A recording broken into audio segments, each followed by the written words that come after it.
At this time, I would like to invite Colonel Martin A. Zabora of the United States Army, who will give a reading.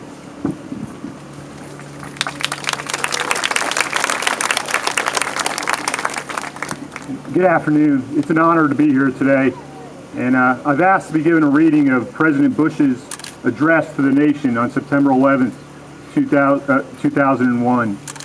Before I read that excerpt, I'd like to make a quick recognition to those who have given the ultimate sacrifice on September 11th and those who continue to give that ultimate sacrifice. Last night I looked at the Department of Defense casualty report, and I'd just like to acknowledge we've had 2 more soldiers that were killed this Friday in Kandahar, Afghanistan. And it was kind of telling to me when I looked at these soldiers' names and their ages. Specialist Contreras from California was 21. PFC Douglas Jeffries from Spring Valley, California was 20.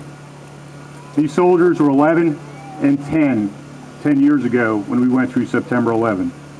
So let us always remember the sacrifices that were made and the continuing sacrifices that our fellow countrymen make every day in regard to our freedom. Now I'll read from the President's address that night on September 11, 2001. Today, our fellow citizens, our way of life, our very freedom came under attack in a series of deliberate and deadly terrorist attacks. The victims were in airplanes or in their offices. Secretaries, businessmen and women, military and federal workers, moms and dads, friends and neighbors.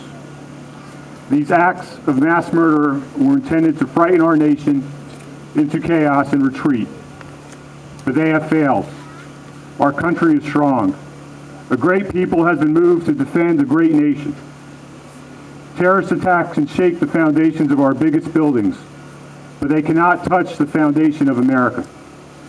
These acts shatter steel, but they cannot dent the steel of American resolve.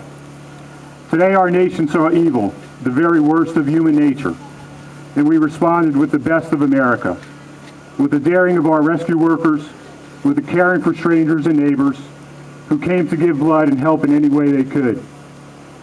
The foundations of our government continue without interruption. Federal agencies in Washington, which had to be evacuated today, are reopened for essential personnel tonight and will be open for business tomorrow.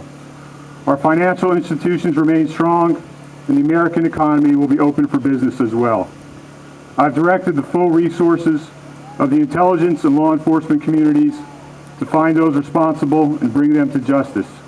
We will make no distinction between the terrorists who committed these acts and those who harbored them.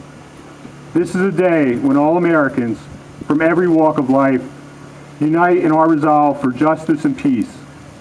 America has stood down enemies before, and we will do the same this time. None of us will ever forget this day, yet we go forward to defend our freedom and all that is good and just in our world. Thank you, good night, and God bless America. President George Bush, September 11th, 2001.